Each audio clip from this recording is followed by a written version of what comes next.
എന്നാൽ പെട്ടെന്ന് അവൻ്റെ ഉള്ളിൽ ഒരു വെള്ളിടി വെട്ടി. തനിക്ക് അവളെ ഇഷ്ടമാണ്. പക്ഷേ അവൾക്കോ? ഇതെല്ലാം ചെയ്തു തരുന്നത് ഒരു പക്ഷേ തന്നെ ഒരു സഹോദരനെ പോലെ കണ്ടിട്ടാവുമോ? അതുകൊണ്ടാണോ തനിക്കിന്നലെ വയ്യാതെയായപ്പോൾ അവൾ പേടിച്ചതും കരഞ്ഞതുമെല്ലാം? അവൻ അങ്ങനെയൊന്ന് ചിന്തിക്കാൻ കൂടി സാധിക്കുന്നുണ്ടായിരുന്നില്ല. ആദി, ആദി! അവൻ പതിയെ അവളുടെ തോളിൽ തട്ടി വിളിച്ചു. കണ്ണൊന്ന് ചിമ്മി അവൾ പതിയെ എഴുന്നേറ്റു. കട്ടിലിൽ ചാരിയിരിക്കുന്ന അബിയെയാണ് കണ്ണു തുറന്നതും അവൾ കണ്ടത്. പനി കുറഞ്ഞോ? ഇപ്പോ എങ്ങനെയുണ്ട്? ആദി അബിയോട് ചോദിച്ചതും അബി ഒന്ന് അവളെ നോക്കി ചിരിച്ചു. എൻ്റെ പനിയൊക്കെ കുറഞ്ഞു. എനിക്ക് കൂട്ടിരുന്ന് ഇയാൾക്ക് പനി വരുമെന്നാ എനിക്ക് തോന്നുന്നേ. അബി ഒരു ചിരിയോടെ പറഞ്ഞതും ആദിയും അവനെ നോക്കി ഒന്ന് ചിരിച്ചു. സമയം എത്രയായിന്നാ? നേരം വെളുക്കാനായി. ചെന്ന് കുറച്ചു നേരം കിടക്കാൻ നോക്ക്. അബി അത് പറഞ്ഞതും ആദി ഒന്ന് അവനെ നോക്കി തലയാട്ടിയ ശേഷം മുറിക്ക് പുറത്തേക്ക് നടന്നു. അവൻ അവളെ നോക്കി അങ്ങനെ ഇരുന്നു. വാതിൽക്കലെത്തിയതും അവളൊന്ന് തിരിഞ്ഞു നോക്കി. അബി അപ്പോഴും അവളെ നോക്കി അങ്ങനെ ഇരിക്കുകയാണ്.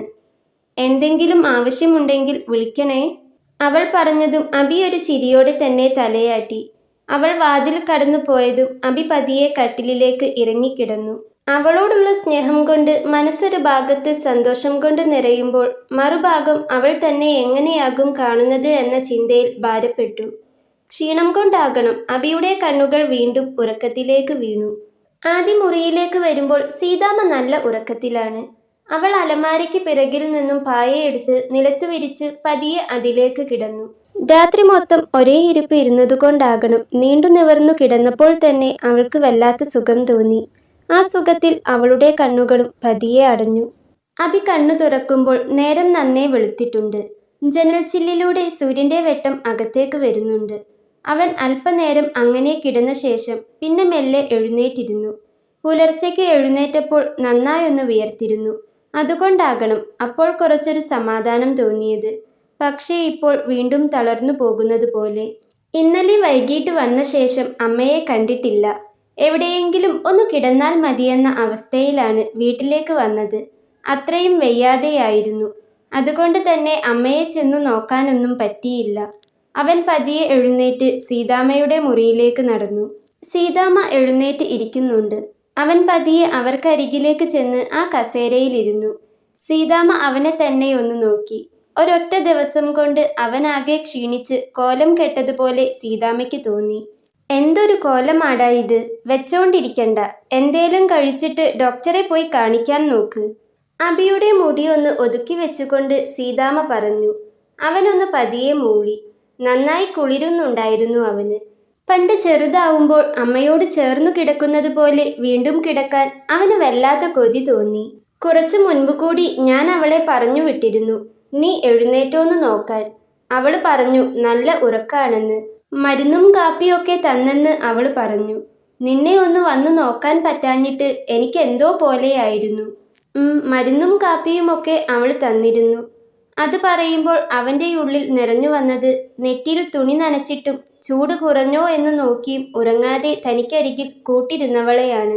എങ്കിലും അതൊന്നും അമ്മയോട് പറയാൻ അവന് തോന്നിയില്ല.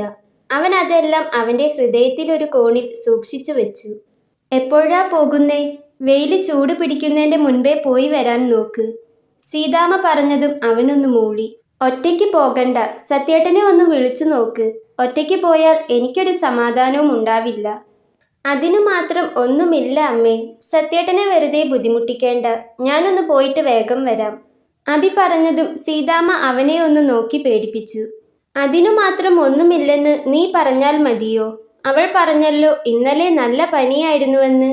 അതുമല്ല, നിന്റെ കണ്ണും മുഖവും ഒക്കെ ഒന്ന് നോക്ക്. ആകെ വല്ലാതിരിക്കുന്നു.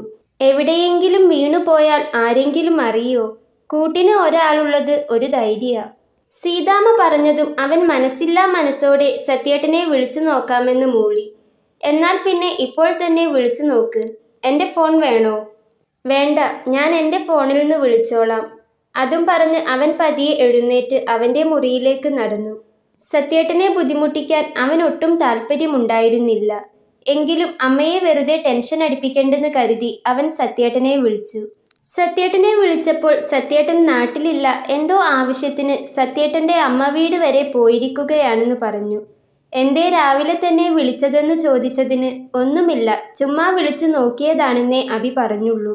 ഒരാവശ്യത്തിന് വിളിച്ചിട്ട് അത് ചെയ്തു തരാൻ പറ്റിയില്ലെങ്കിൽ സത്യേട്ടന് അതൊരു വെല്ലായ്മയാകും. അഭി ഫോൺ വിളിച്ചു തിരിഞ്ഞപ്പോഴാണ് വാതിൽക്കൽ നിൽക്കുന്ന ആദിയെ കാണുന്നത്. അവൻ എഴുന്നേറ്റെന്നറിഞ്ഞ് കാപ്പിയുമായി വന്നതായിരുന്നു അവൾ. സത്യമാമൻ ഇവിടെയില്ലെങ്കിൽ അമ്മയോട് ചോദിച്ചിട്ട് ഞാൻ വരാം. അവൻ ഫോണിലൂടെ പറയുന്നത് കേട്ടതുകൊണ്ട് തന്നെ ആദി പറഞ്ഞു. വേണ്ടടോ, അതിനു മാത്രം ഒന്നുമില്ല, ഞാൻ വേഗം അങ്ങ് പോയി കാണിച്ചു വരും. അഭി അതും പറഞ്ഞുകൊണ്ട് അവളുടെ കയ്യിൽ നിന്നും കട്ടൻ കാപ്പി വാങ്ങി ചുണ്ടോട് ചേർത്തു. കുടിക്കാൻ പാകത്തിനുള്ള ചൂടായതുകൊണ്ട് തന്നെ അവൻ ഒറ്റ വലിക്കു തന്നെ അത് കുടിച്ചു തീർത്ത് ഗ്ലാസ് അവളുടെ കയ്യിലേക്ക് കൊടുത്തു. പിന്നെ പതിയെ സീതാമ്മയുടെ മുറിയിലേക്ക് നടന്നു. അമ്മേ, സത്യേട്ടൻ ഇവിടെയില്ല. എന്തേ രാവിലെ തന്നെ ഒരു വിളിയെന്ന് ചോദിച്ചു. എന്തായാലും സത്യേട്ടൻ ഇവിടെ ഇല്ലല്ലോ, അതുകൊണ്ട് പിന്നെ ഞാൻ ഇതൊന്നും പറയാനും നിന്നില്ല. വെറുതെ വിളിച്ചു നോക്കിയതാണെന്നാ പറഞ്ഞേ. ഇനിയിപ്പോൾ എന്തു ചെയ്യും? സീതാമ്മ ഒരു വെല്ലായ്മയോടെ അഭിയെ നോക്കി. എന്തു ചെയ്യാൻ, ഇത് ചെറിയൊരു പനിയല്ലേ, കുറച്ചു കഴിഞ്ഞാൽ ഞാൻ തന്നെ പോയി കാണിച്ചു വരും. എന്നാൽ ആദിമോൾ നിന്റെ കൂടെ വരും. മോളെ ആദി, നിനക്കൊന്ന് ഇവന്റെ കൂടെ പോകാൻ പറ്റുമോ? സീതാമ്മ ആദിയോട് ചോദിച്ചതും അവൾ പോകാമെന്ന് തലയാട്ടി. അതൊന്നും വേണ്ട, നിങ്ങൾ പറയുന്നത് കേട്ടാൽ തോന്നും എനിക്ക് വേറെ എന്തോ വലിയ രോഗമാണെന്ന്. ഒരിത്തിരി നേരം കൂടി കിടന്നാൽ ഞാൻ ഓക്കെയാകും. എന്നിട്ട് ഞാൻ തന്നെ തനിയെ പോയിക്കോളാം. ഞാനൊരു 5 മിനിറ്റ് കൂടി കിടക്കട്ടെ. അതും പറഞ്ഞ് അഭി അവന്റെ മുറിയിലേക്ക് നടന്നു. സീതാമ്മയും ആദിയും ഇനി ഒന്നും പറഞ്ഞിട്ട് കാര്യമില്ല എന്ന പോലെ മുഖത്തോട് മുഖം നോക്കി. ഒട്ടും വയ്യാതിരുന്നെങ്കിലും സീതാമ്മയെ അഭി തന്നെയാണ് ബാത്റൂമിലേക്ക് ഇരുത്തിയതും തിരിച്ചു കൊണ്ടുവന്നതും. അവൾ വിളമ്പിക്കൊടുത്ത ചായ പകുതി പോലും കഴിക്കാതെ അവൻ ഡോക്ടറെ കാണിക്കാൻ ഇറങ്ങി. എപ്പോഴത്തെയും പോലെ അവൻ പോകുന്നതും നോക്കി അവൾ ആ ഉമ്മറത്ത് തന്നെ അങ്ങനെ നിന്നു. അവൻ തിരികെ വന്ന് മുറ്റത്ത് വണ്ടി നിർത്തുമ്പോഴേക്കും വണ്ടിയുടെ ശബ്ദം കേട്ട് അവൾ അടുക്കളയിൽ നിന്നും ഉമ്മറത്തേക്ക് വന്നിരുന്നു. ഡോക്ടർ എന്തു പറഞ്ഞു? അഭി ഉമ്മറത്തേക്ക് കയറിയതും ആദി അവനോട് ചോദിച്ചു.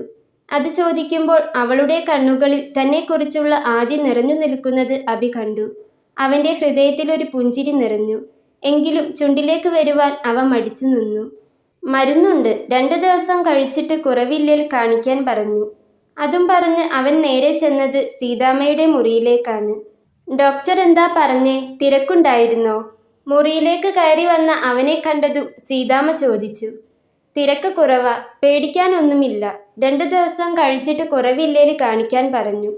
അപ്പോഴേക്കും ഒരു ഗ്ലാസ് ചൂടുവെള്ളവുമായി ആദി അവിടേക്ക് വന്നു. അവനത് കയ്യിൽ വാങ്ങി. ശേഷം പോക്കറ്റിൽ നിന്നും മരുന്നടങ്ങിയ കവറെടുത്തു. പിന്നെ അതിൽ നിന്നും ഒരു ഗുളികയെടുത്ത് വേഗം കുടിച്ചു. എന്തേലും കഴിച്ചിട്ട് കുടിക്കായിരുന്നില്ലേ? സീതാമ്മ ചോദിച്ചു. സാരമില്ല. അഭി അതും പറഞ്ഞ് അവന്റെ മുറിയിലേക്ക് നടന്നു. സീതാമ്മ ആദിയെയും അഭിയെയും ഒന്ന് മാറി മാറി നോക്കി. 2 പേരെയും ഒരുമിച്ചങ്ങനെ കാണുമ്പോൾ അവർക്കുള്ളിൽ വേറെ ചില മോഹങ്ങൾ തോന്നുന്നുണ്ടായിരുന്നു. പിന്നീട് ഉച്ചയ്ക്ക് ഭക്ഷണം കഴിക്കാനായി ആദി ചെന്ന് വിളിക്കുമ്പോഴാണ് അവൻ എഴുന്നേറ്റത്. അതുവരെയും നല്ലൊരു ഉറക്കം അവനങ്ങ് ഉറങ്ങി. 2 ദിവസമാകുമ്പോഴേക്കും അവന്റെ പനി കുറഞ്ഞിരുന്നു. അതുകൊണ്ട് പിന്നെ ഡോക്ടറെ കാണിക്കാനൊന്നും അവൻ പോയില്ല. ഈ 2 ദിവസവും സീതാമ്മ അവന്റെ കൂടെ നിന്ന് നോക്കുന്നത് പോലെ അവന് വേണ്ടതെല്ലാം ചെയ്തു കൊടുത്ത് ആദി അവന് ചുറ്റും തന്നെ ഉണ്ടായിരുന്നു. അഭിക്ക് അവളോട് ഒന്നുകൂടി അടുപ്പം തോന്നി.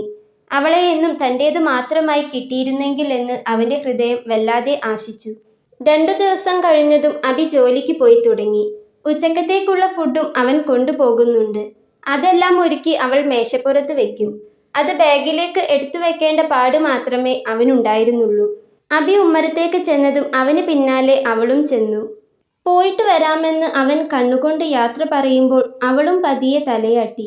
എവിടേക്കെങ്കിലും പോകുമ്പോൾ അവൾ ഉമ്മറത്ത് വന്നു നിന്ന് യാത്രയാക്കുന്നത് ഇപ്പോൾ അവന്റെ ശീലമായിരിക്കുന്നു.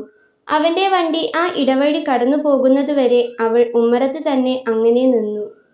അന്നൊരു ദിവസം അലക്കിക്കൊണ്ടിരിക്കുമ്പോഴാണ് സീതാമ്മയുടെ ഫോൺ റിംഗ് ചെയ്തത്. ശബ്ദം കേട്ട് അമ്മയാണെങ്കിലോ എന്ന് കരുതി അവൾ വേഗം കൈയും കാലും കഴുകി സീതാമ്മയുടെ മുറിയിലേക്ക് നടന്നു. അപ്പോഴേക്കും അകത്തുനിന്നും സീതാമ്മയുടെ വിളി വന്നിരുന്നു. മോൾക്ക് കൊടുക്കാം, അമ്മയാ. സീതാമ്മ അതും പറഞ്ഞ് ഫോൺ അവൾക്ക് നേരെ നീട്ടി. അവൾ ഒരു പുഞ്ചിരിയോടെ തന്നെ ഫോൺ വാങ്ങി കാതോട് ചേർത്തു. കോൾ കട്ടാകാതിരിക്കാൻ അവൾ വരുന്നതിന് മുൻപേ സീതാമ്മ ഫോൺ എടുത്തിരുന്നു. അമ്മേ, അവൾ വിളിച്ചു. അവളുടെ വിളി കേൾക്കുമ്പോൾ സുഭദ്രാമ്മയുടെ ഹൃദയത്തിലും ഒരു തണുപ്പ് ഇറങ്ങുന്നുണ്ടായിരുന്നു. മോൾ എന്തെടുക്കായിരുന്നു? തിരക്കില്ലായിരുന്നോ? സുഭദ്രാമ്മ ചോദിച്ചു. ഏയ് അല്ല, അമ്മ പറഞ്ഞു. ആ, മോൾ എന്തേലും കഴിച്ചിരുന്നോ? മോൾക്ക് കുഴപ്പമൊന്നും ഇല്ലല്ലോ? രാവിലെ ചായ കുടിച്ചു. ഇവിടെ കുഴപ്പമൊന്നും ഇല്ല അമ്മേ. അമ്മയ്ക്കോ? എനിക്കും പ്രത്യേകിച്ച് കുഴപ്പമൊന്നുമില്ല. ഞാൻ പറഞ്ഞില്ലേ, ഇപ്പോൾ ഞാൻ അവരെ കണ്ട ഭാവം പോലും നടിക്കാറില്ല. അവളൊന്ന് മൂളി. പിന്നെ അമ്മ വിളിച്ചത് മോളോടൊരു കാര്യം പറയാനാ. എന്താ അമ്മേ? എന്താണേലും അമ്മ പറഞ്ഞോ? അവൾ സുഭദ്രാമ്മയോട് പറഞ്ഞു. അത് ഇന്നലെ രാധേച്ചി പറഞ്ഞിരുന്നു. അവരുടെ ചേച്ചി അടുത്തയാഴ്ച വരുന്നുണ്ടെന്ന്. അവര് വന്നാൽ നമുക്കങ്ങോട്ട് പോകാം. അത് കഴിഞ്ഞാൽ പിന്നെ നമുക്കാരെയും പേടിക്കണ്ട. ഈ നശിച്ച അങ്ങേരുടെ ഭാര്യാപദവി തലയിൽ നിന്നും പോയി കിട്ടും. സുഭദ്രാമ്മ പറഞ്ഞത് കേട്ടതും ആദിക്ക് ആകെ എന്തോ പോലെയായി. ഇത്ര പെട്ടെന്ന് ഇവിടെ നിന്നും തിരിച്ചു പോകേണ്ടി വരുമെന്ന് വിചാരിച്ചതല്ല. എന്തോ ഇവിടം വിട്ട് എങ്ങോട്ടും പോകാൻ തോന്നാത്തതുപോലെ. ഞാനും വരണോ അമ്മേ? ആദി ചോദിച്ചു. പിന്നെ വരാതെ. അതെന്താ നീ അങ്ങനെ ചോദിച്ചേ? നിനക്കും കൂടി വേണ്ടിയിട്ടല്ലേ നമ്മൾ അങ്ങോട്ട് പോകുന്നേ? സുഭദ്രാമ്മ തിരിച്ചു ചോദിച്ചു. അതൊക്കെ ശരിയാ അമ്മേ. പക്ഷേ സീതാമ്മയ്ക്ക് മാറിയിട്ടില്ലല്ലോ. ഒന്ന് എഴുന്നേറ്റ് നടക്കാനായിരുന്നേൽ കുഴപ്പമില്ലായിരുന്നു. പക്ഷേ ഇതിപ്പോ... കാര്യം നമ്മുടെ ആവശ്യത്തിനാ ഞാൻ ഇങ്ങോട്ട് വന്നത്. പക്ഷേ അത് വെറുതെ അല്ലല്ലോ. സീതാമ്മയ്ക്ക് കാലിന് വയ്യാത്തതുകൊണ്ടല്ലേ. അവർക്ക് കൂട്ടിനും പിന്നെ ഈ വീട്ടിലെ ജോലി ചെയ്യാനുമല്ലേ. അതിനുള്ള ശമ്പളവും അവർ തരുമല്ലോ. അപ്പോൾ പെട്ടെന്ന് നമ്മുടെ കാര്യം ശരിയായെന്ന് വെച്ച് നമുക്കങ്ങ് ഇട്ടെറിഞ്ഞു പോകാൻ പറ്റുമോ? അങ്ങനെ ചെയ്യാൻ പാടുണ്ടോ അമ്മേ? നന്ദികേടായി പോകില്ലേ? ഇനി ഒരാളെ കിട്ടിവരാൻ ബുദ്ധിമുട്ടായിരിക്കും. ആദി പറയുമ്പോൾ സുഭദ്രാമ്മയ്ക്ക് കാര്യങ്ങൾ മനസ്സിലാകുന്നുണ്ടായിരുന്നു. മോള് പറയുന്നതിലും കാര്യമുണ്ട്. അവർക്ക് ഡോക്ടറെ കാണിക്കാനായോ? നാളെ കാണിക്കണം. എന്നാ തൽക്കാലം ഇങ്ങനെ ആയിക്കോട്ടെ. അമ്മ അവരോട് കാര്യങ്ങൾ പറയാം. കുറച്ചുകൂടി എങ്ങനെയെങ്കിലും ഇവിടെ പിടിച്ചു നിൽക്കാം. സുഭദ്രാമ്മ അങ്ങനെ പറഞ്ഞതും ആദിക്കെന്തോ ഒരു വല്ലായ്മ തോന്നി. അവർക്കിടയിൽ പിടിച്ചു നിൽക്കാൻ അമ്മ അത്രയും കഷ്ടപ്പെടുന്നുണ്ടാവും. അവിടെ വല്ലാത്ത ബുദ്ധിമുട്ടുണ്ടോ അമ്മേ? അവരമ്മയെ ഉപദ്രവിക്കുന്നുണ്ടോ? അത് ചോദിക്കുമ്പോൾ ആദിയുടെ ഉള്ളിലുണ്ടായിരുന്ന പ്രയാസം സുഭദ്രാമ്മയ്ക്ക് മനസ്സിലായി. അങ്ങനെയൊന്നുമില്ല. അതോർത്ത് മോള് ടെൻഷൻ ആവണ്ട. സുഭദ്രാമ്മ അവളെ ആശ്വസിപ്പിക്കാനായി വെറുതെ കള്ളം പറഞ്ഞു. അമ്മയ്ക്ക് അവിടെ തനിച്ചു പോയി നിൽക്കാൻ പറ്റുമോ? അറിയാത്ത നാടാണ്. അമ്മയെ തനിച്ചു വിടാൻ എനിക്ക് പേടിയുണ്ട്.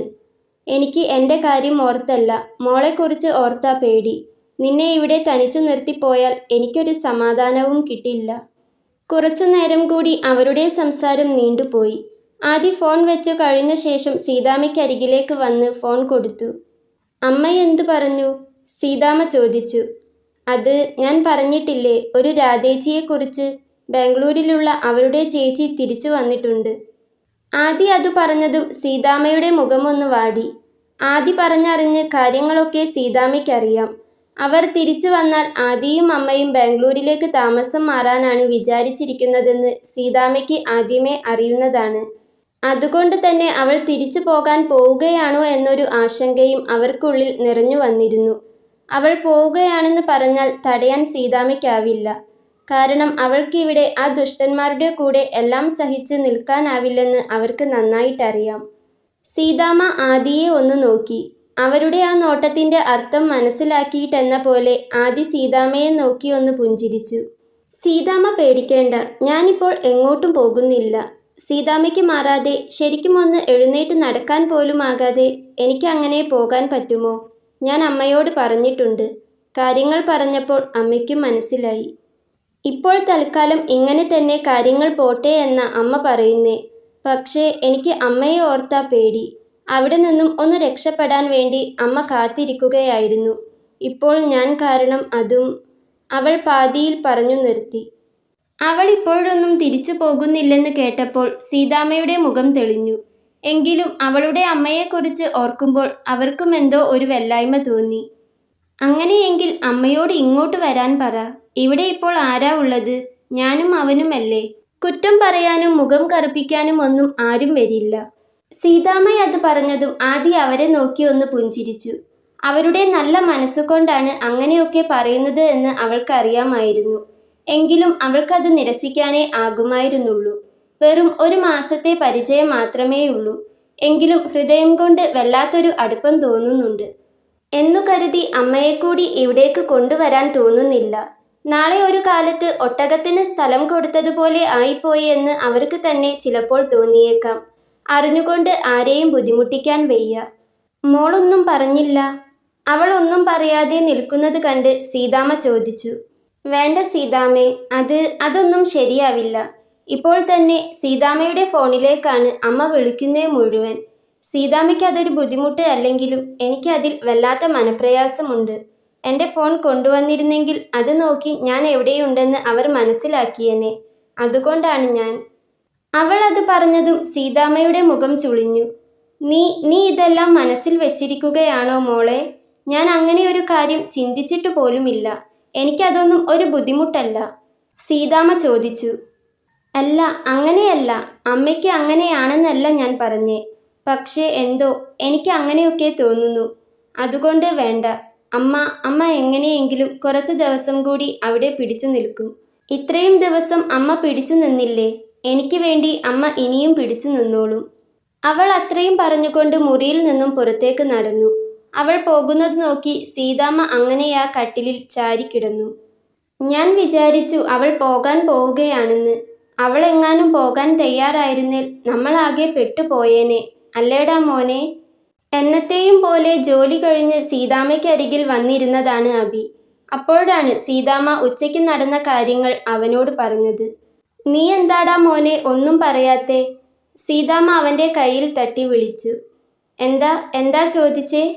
അവൻ ഏതോ ഓർമ്മയിൽ നിന്നും ഞെട്ടിയെന്ന പോലെ സീതാമ്മയോട് ചോദിച്ചു. ആദി പോയിരുന്നെങ്കിൽ നമ്മളാകെ പെട്ടുപോയേനെ. അല്ലെങ്കിലും അവളെപ്പോലെ ഒരാളെ ഇനി കിട്ടുമെന്ന് എനിക്ക് തോന്നുന്നില്ല. അതുമാത്രമല്ല, എന്തോ എനിക്ക് അവളോട് വല്ലാത്തൊരു ഇഷ്ടം തോന്നുന്നു. അവൾ പോകുന്നു എന്ന് ചിന്തിക്കാൻ പോലും വയ്യ. സീതാമ്മ പറഞ്ഞതും അഭിയൊന്നു മൂളി. അവൻ്റെ മുഖഭാവം കണ്ട് അവൻ ഈ ലോകത്തൊന്നുമല്ലെന്ന് സീതാമ്മയ്ക്ക് തോന്നി. ഇടയ്ക്ക് പലപ്പോഴും അവന് അവളോട് എന്തോ ഒരു ഇഷ്ടമുണ്ടെന്ന് സീതാമ്മയ്ക്ക് തോന്നി തുടങ്ങിയിരുന്നു. അങ്ങനെ എന്തെങ്കിലും ഒരിഷ്ടം അവൻ്റെ മനസ്സിലുണ്ടെങ്കിൽ അത് തിരിച്ചറിയാൻ ഇതാണ് പറ്റിയ അവസരമെന്ന് സീതാമ്മയ്ക്ക് തോന്നി. അവരവൻ്റെ മുഖത്തേക്ക് തന്നെ ഉറ്റുനോക്കി. നീ എന്താടാ വെറുതെ മൂളുന്നേ? നിനക്കൊന്നും പറയാനില്ലേ? ഞാനെന്തു പറയാൻ? അവൾക്ക് പോകണമെന്ന് പറയുമ്പോൾ നമുക്ക് പോകണ്ട എന്ന് പറയാൻ പറ്റുമോ? അവളുടെ അമ്മ വിളിച്ചാൽ അവൾക്ക് പോയല്ലേ പറ്റൂ. അവനത് പറയുമ്പോൾ സീതാമ്മയുടെ കണ്ണുകൾ അവൻ്റെ മുഖത്ത് തന്നെയായിരുന്നു. അവൻ എന്തോ ഒരു വല്ലായ്മയുണ്ട്. പക്ഷേ ഇങ്ങനെ പറയണമെങ്കിൽ അവൻ്റെ മനസ്സിൽ അവളോട് ഒരു ഇഷ്ടവുമില്ലെന്നാണോ? അല്ലെങ്കിൽ താൻ അറിയാതിരിക്കാൻ ഇങ്ങനെയൊക്കെ വെറുതെ പറയുന്നതാകുമോ? സീതാമ്മ ചിന്തിച്ചു. അവൾ വന്നിട്ട് നാളേക്ക് 30 ദിവസം കറക്റ്റായില്ലേ? അവൾക്ക് ശമ്പളം കൊടുക്കണ്ടേ? അഭി വിഷയം മാറ്റാൻ എന്ന പോലെ സീതാമ്മയോട് ചോദിച്ചു. അവൻ അങ്ങനെയൊരു കാര്യം അപ്പോൾ ചോദിക്കുമെന്ന് സീതാമ്മ ഒട്ടും പ്രതീക്ഷിച്ചിരുന്നില്ല. അതുകൊണ്ട് തന്നെ അത് കേട്ടപ്പോൾ അവരൊന്ന് ഞെട്ടി. വേറൊന്നും കൊണ്ടല്ല, ശമ്പളം എന്ന് കേൾക്കുമ്പോൾ അവളൊരു ജോലിക്കാരിയാണെന്ന് മനസ്സ് ഓർമ്മപ്പെടുത്തുന്നു. ജോലിക്കാരിയായിട്ടല്ല, സ്വന്തം മോളെപ്പോലെ തന്നെയേ അവളെ കണ്ടിട്ടുള്ളൂ. അങ്ങനെ കാണാനേ സാധിച്ചിട്ടുള്ളൂ. എത്രയാ കൊടുക്കുന്നേ? സീതാമ്മ ചോദിച്ചു. ഒരു 25 കൊടുക്കണ്ടേ? ഇവിടെ താമസിച്ച് ജോലിയെടുക്കുന്നതല്ലേ? അഭി അത് ചോദിക്കുമ്പോൾ അത് വേണമെന്ന രീതിയിൽ സീതാമ്മ തലയാട്ടി. നിന്റെ കയ്യിൽ അത്രയൊക്കെ ഉണ്ടോ മോനെ? ഇല്ലേൽ അമ്മയുടെ ഈ വള കൊണ്ടുപോയി കൊടുക്കുകയോ പണയം വെക്കുകയോ എന്താണെന്ന് വെച്ചാൽ ചെയ്തോ. ഹോസ്പിറ്റലും മറ്റുമായി ഒത്തിരി പണം ചെലവായതല്ലേ. സീതാമ്മ അത് പറഞ്ഞതും അഭി അവരെ നോക്കി ഒന്ന് പുഞ്ചിരിച്ചു. തൽക്കാലം അതിൻ്റെ ആവശ്യമൊന്നുമില്ല. വേണമെങ്കിൽ അമ്മ പറയാതെ തന്നെ ഞാൻ ഇതൊക്കെ ഊരിക്കൊണ്ടു പോയിക്കോളാം. അഭി ഒരു ചിരിയോടെ തന്നെ അതും പറഞ്ഞ് അവിടെ നിന്നും എഴുന്നേറ്റ് പുറത്തേക്ക് പോയി. മുറിയിൽ ചെന്ന് അവൻ അല്പനേരം വെറുതെയിരുന്നു. അമ്മ പറഞ്ഞ വാക്കുകളാണ് അവൻ്റെ മനസ്സിൽ മുഴുവൻ. അവൾ പോയിരുന്നെങ്കിൽ. അങ്ങനെ ഒരു കാര്യം അവന് ചിന്തിക്കാൻ പോലും ആവുന്നുണ്ടായിരുന്നില്ല. തൻ്റെയും അമ്മയുടെയും കാര്യങ്ങൾ നോക്കാൻ അവളില്ലാതെ, താനൊന്ന് പുറത്തേക്ക് പോകുമ്പോൾ പോലും ഉമ്മറത്ത് വന്നു നിന്ന് യാത്രയാക്കാൻ അവളില്ലാതെ, അവളെ ഇനി കാണുക പോലും ചെയ്യാതെ, അങ്ങനെ തനിക്കിനി പറ്റുമോ? അവന് വല്ലാത്ത അസ്വസ്ഥത തോന്നി. ഹൃദയം അത്രമേൽ അവളിൽ കൊരുത്തുപോയതുപോലെ, തൻ്റെ ചിന്തകൾ പോലും അവളിലേക്ക് ചുരുങ്ങിപ്പോയതുപോലെ. അവളെ ചുറ്റിപ്പറ്റിയാണ് തൻ്റെ ഓരോ നിമിഷവും മുൻപോട്ട് പോകുന്നതെന്ന് അവന് തോന്നി. അവൾ ഇവിടെ വന്നിട്ട് വെറും 30 ദിവസമായേയുള്ളൂ. ആ 30 ദിവസം കൊണ്ട് ഒരാൾക്ക് ഒരാളോട് ഇത്രമേൽ ഇഷ്ടം തോന്നുമോ? ആ ആളിലേക്ക് ഇത്രമേൽ ആഴ്ന്നിറങ്ങി പോകുമോ? അവളില്ലാതെ ഇനി ജീവിക്കാൻ പോലും പറ്റില്ലെന്ന് തോന്നിപ്പോകുമോ? ഗായത്രി പോയിട്ട് 5-6 വർഷം കഴിഞ്ഞു. ഈ കാലത്തിനിടയിൽ ഒത്തിരി പേരെ കണ്ടു. കമ്പനിയിൽ നിന്നും തന്നെ പല ആലോചനകളും വന്നു. പക്ഷെ ആരിലും താൻ ഇത്രമേൽ എന്നല്ല, ഒരു നോട്ടം കൊണ്ട് പോലും ആരിലും ആകൃഷ്ടനായിട്ടില്ലെന്ന് അവൻ ഒരു അത്ഭുതത്തോടെ തിരിച്ചറിഞ്ഞു. നാളേക്ക് അവൾ വന്നിട്ട് 1 മാസം തികയുന്നു. ശമ്പളം കൊടുക്കണം. അവന് പെട്ടെന്നാണ് അത് ഓർമ്മ വന്നത്. അവൻ മെല്ലെ എഴുന്നേറ്റ് അടുക്കളയിലേക്ക് നടന്നു. അടുക്കളയിൽ എന്തോ കാര്യമായ പണിയിലാണ് അവൾ. പുറകിലെ ആളനക്കം അറിഞ്ഞതും ആദി തിരിഞ്ഞു നോക്കി. എന്തേ അഭിയേട്ടാ? ആദി ചോദിച്ചു. പെട്ടെന്ന് ഒരു നിമിഷം അവൻ എന്ത് പറയണമെന്നറിഞ്ഞില്ല. അത് നാളെ നീ വന്നിട്ട് 1 മാസമായില്ലേ? നിനക്ക് ശമ്പളം വേണ്ടേ? അഭി അത് ചോദിച്ചതും ആദി അവനെ തന്നെ ഒന്ന് നോക്കി. ഇവിടെ വന്ന് അവൻ്റെയും അമ്മയുടെയും കൂടാതെ ഈ വീട്ടിലെ സകല ജോലിയും എടുക്കുന്നുണ്ടെങ്കിലും ശമ്പളത്തെക്കുറിച്ചൊന്നും അവൾ ആലോചിച്ചിട്ട് പോലും ഉണ്ടായിരുന്നില്ല. എങ്ങനെയാ വേണ്ടത്? പണമായി നിന്റെ കയ്യിൽ തന്നിട്ട് കാര്യമുണ്ടോ? അമ്മയ്ക്ക് എന്തെങ്കിലും ആവശ്യമുണ്ടാവില്ലേ? കുറച്ച് നിന്റേലും കുറച്ച് അമ്മയ്ക്കും അയച്ചു കൊടുത്താൽ മതിയോ? അവൻ ചോദിച്ചതും ആദി അതേ എന്ന് തലയാട്ടി. എത്രയാ അയക്കേണ്ടത്? ഓ സോറി, പൈസ പറയാൻ ഞാൻ മറന്നല്ലേ.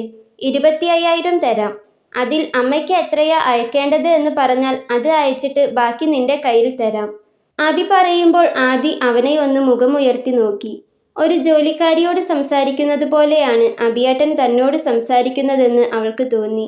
എന്തിനെന്നറിയാതെ ഹൃദയത്തിൽ എവിടെയോ ഒരു നോവ് പടർന്നു. അതെ, താൻ ജോലിക്കാരിയാണ്, വെറുമൊരു ജോലിക്കാരി. അവളുടെ മനസ്സ് അവളോട് പറഞ്ഞു. എങ്കിലും അത്രയും തുക കിട്ടുമെന്ന് അവൾ ഒരിക്കലും വിചാരിച്ചിരുന്നില്ല. അതുകൊണ്ട് തന്നെ അവളുടെ കണ്ണുകൾ ഒന്ന് വിടർന്നിരുന്നു. അത് എൻ്റെ കയ്യിൽ വെക്കാൻ എന്തെങ്കിലും 2,000 രൂപ എങ്ങാനും മതി. ബാക്കി അമ്മയ്ക്ക് അയച്ചാൽ മതി. അവൾ അത് പറഞ്ഞതും അഭി ഒന്ന് ഞെട്ടി. അവൻ്റെ നെറ്റി ഒന്ന് ചുളിഞ്ഞു. 2,000? നിനക്ക് തെറ്റിയതാണോ? അഭി ഒന്നുകൂടി അവളോട് ചോദിച്ചു. അല്ല, എനിക്ക് 2,000 മതി. അതുതന്നെ പെട്ടെന്ന് എന്തെങ്കിലും ആശുപത്രി ചെലവോ അങ്ങനെ എന്തെങ്കിലും വന്നാൽ എടുക്കാമല്ലോ എന്ന് വെച്ചിട്ടാ. അല്ലാതെ എനിക്ക് ഇവിടെ പ്രത്യേകിച്ച് ചെലവൊന്നുമില്ലല്ലോ. പക്ഷേ അമ്മയ്ക്ക് അങ്ങനെയല്ല. ഒത്തിരി കടമുണ്ട്, ലോൺ അടയ്ക്കാനുണ്ട്. എൻ്റെ എല്ലാ കാര്യങ്ങളും നോക്കിയത് അമ്മ തനിച്ചാണ്. അച്ഛനെന്ന് പറയുന്ന അയാളോ ഏട്ടനെന്ന് പറയുന്ന അയാളുടെ മകനോ 1 രൂപയുടെ മിഠായി പോലും എനിക്ക് വാങ്ങി തന്നിട്ടില്ല. അവര് മാത്രമല്ല ആരും. ആകെ സ്വന്തമെന്ന് പറഞ്ഞ് സ്നേഹിച്ചതും എന്തെങ്കിലും വാങ്ങിത്തന്നതുമൊക്കെ സത്യമാമനാണ്. ഇപ്പോഴും കണ്ടില്ലേ സത്യമാമൻ ഇവിടെ കൊണ്ടുവന്ന് എന്നെ സേഫാക്കിയത്. എന്നെ പഠിപ്പിച്ചതും മറ്റുമായി കുറച്ചധികം കടം അമ്മയ്ക്കുണ്ട്. ഞാനും അമ്മയും കൂടി ജോലിക്ക് പോയിട്ടാണ് ഇത്ര കാലം പിടിച്ചു നിന്നത്. അതുകൊണ്ട് ഇത്രയും പൈസ കിട്ടിയാൽ അമ്മയ്ക്ക് അത് വലിയ സഹായമാകും. എൻ്റെ അമ്മയ്ക്ക് കുറച്ചെങ്കിലും സമാധാനത്തോടെ ഉറങ്ങാൻ പറ്റും. ആദ്യം അത് പറഞ്ഞതും അഭിയുടെ കണ്ണുകൾ വിടർന്നിരുന്നു. അവൻ അവളെ കൗതുകത്തോടെ നോക്കി. ഈ പ്രായത്തിൽ ഇത്തരം പെൺകുട്ടികളെ കണ്ടുകിട്ടാൻ വലിയ പാടായിരിക്കും. ഇല്ലെന്നല്ല, എന്നാൽ അപൂർവമായിരിക്കും. ഇത്രമേൽ അമ്മയെ മനസ്സിലാക്കുന്ന, സഹായിക്കുന്ന, അതിലുപരി അച്ചടക്കവും നിഷ്കളങ്കതയുമുള്ള അവളോട് അവൻ ഒന്നുകൂടി ഇഷ്ടം കൂടി. അവൻ്റെ ചുണ്ടിലൊരു പുഞ്ചിരി ഊറിക്കൂടിയിരുന്നു അപ്പോൾ. എങ്കിലും അവൻ അത് അവളിൽ നിന്നും വിദഗ്ധമായി മറച്ചുവെച്ചു. ശരി, എങ്ങനെയാ അയക്കേണ്ടത്? ഗൂഗിൾ പേ ഉണ്ടോ? ഇല്ല, അമ്മയ്ക്ക് ഗൂഗിൾ പേ ഇല്ല. എനിക്കുണ്ടായിരുന്നു. അതുകൊണ്ട് അമ്മയുടെ അക്കൗണ്ട് നമ്പറിലേക്ക് അയച്ചാൽ മതി. എന്നാൽ നാളെ വിളിക്കുമ്പോൾ അതൊന്ന് ചോദിച്ചു വാങ്ങി വെച്ചേക്ക്. അതും പറഞ്ഞ് പിന്നെ ഒരു വാക്കിന് ഇട കൊടുക്കാതെ അഭി അടുക്കളയിൽ നിന്നും തിരിച്ചു നടന്നു. തനിക്കൊരു കൂട്ടുണ്ടെങ്കിൽ അത് ഇവൾ തന്നെ ആകുമെന്ന് അവൻ ആ നിമിഷം ഉറപ്പിച്ചിരുന്നു. അഭി അടുക്കളയിൽ നിന്നും പോകുന്നത് ഒരു നിമിഷം ആദി നോക്കി നിന്നു. എന്തോ അവനിലേക്ക് തൻ്റെ മനസ്സ് ചായുന്നുണ്ടോ എന്ന് അവൾക്ക് തന്നെ ഒരു പേടി തോന്നി. പാടില്ല, അവനെ ആശിക്കാൻ പാടില്ല. അവനെ ആശിക്കാനുള്ള യാതൊരു യോഗ്യതയും തനിക്കില്ല. ഏതു നിമിഷവും താൻ ഇവിടെ നിന്ന് പോകേണ്ടവളാണ്. പോയേ പറ്റൂ. അവനിലേക്ക് ചായാൻ ശ്രമിക്കുന്ന തൻ്റെ മനസ്സിനെ അവൾ സ്വയം പിടിച്ചു കെട്ടി. അന്ന് രാത്രി അത്താഴം കഴിക്കാൻ അവൻ കൈ കഴുകി വരുമ്പോഴേക്കും അവൾ ഭക്ഷണമെല്ലാം വിളമ്പിയിരുന്നു. പിന്നെ എപ്പോഴത്തെയും പോലെ അടുക്കളവാതിലിൽ പോയി ചാരി നിന്നു. തൻ്റെ ഒരു നോട്ടം പോലും അവനിലേക്ക് നീളാതിരിക്കാൻ അവൾ ശ്രമിച്ചിരുന്നു. അന്ന് രാത്രിയും പൂച്ചയ്ക്ക് ഭക്ഷണം കൊടുക്കലും സംസാരവുമായി പതിയെ കടന്നുപോയി. പൂച്ചക്കുട്ടികൾ ഇപ്പോഴും സാധാരണ ഭക്ഷണം കഴിക്കാൻ തുടങ്ങിയിട്ടില്ല. പക്ഷേ അവൾ വീട്ടിൽ വാങ്ങുന്നതിൽ നിന്നും മിച്ചം വരുന്ന പാൽ അവൾക്കുള്ളത് മാറ്റിവെച്ച് മക്കൾക്ക് കൊടുക്കുമായിരുന്നു. ഇന്നാണ് സീതാമ്മയെ ഹോസ്പിറ്റലിൽ കൊണ്ടുപോകുന്നത്. രാവിലെ തന്നെ അതിൻ്റെ തിരക്കിലാണ് ആദി. ഉച്ചക്കത്തേക്കുള്ള ഊണുകൂടി അവൾ രാവിലെ തയ്യാറാക്കി വെച്ചിരുന്നു. ആശുപത്രിയിൽ കാണിച്ച് എപ്പോഴാണ് വരുന്നതെന്ന് പറയാൻ പറ്റില്ലല്ലോ. ഉച്ചക്കത്തേക്കുണ്ടാക്കണ്ട, ആശുപത്രിയിൽ നിന്നും കഴിക്കാമെന്ന് അഭി പറഞ്ഞെങ്കിലും സീതാമ്മയ്ക്ക് വയറ്റിൽ പിടിച്ചില്ലെങ്കിലോ എന്ന് കരുതി ആദി തന്നെ അതൊന്നും വേണ്ടെന്ന് പറഞ്ഞു. ഒരൽപ്പം നേരത്തെ എഴുന്നേറ്റാൽ മതിയല്ലോ എന്നാണ് അവൾ പറഞ്ഞത്. അന്നവൾ നേരത്തെ എഴുന്നേറ്റ് രാവിലത്തേക്കും ഉച്ചക്കത്തേക്കും വേണ്ടതെല്ലാം ഉണ്ടാക്കി. ആശുപത്രിയിൽ പോകുന്നത് കൊണ്ട് തന്നെ സീതാമ്മയെ കുളിപ്പിക്കുകയും ചെയ്തു. തിരക്ക് കൂട്ടണ്ട, നീ കഴിച്ചിട്ടേ പോകുന്നുള്ളൂ.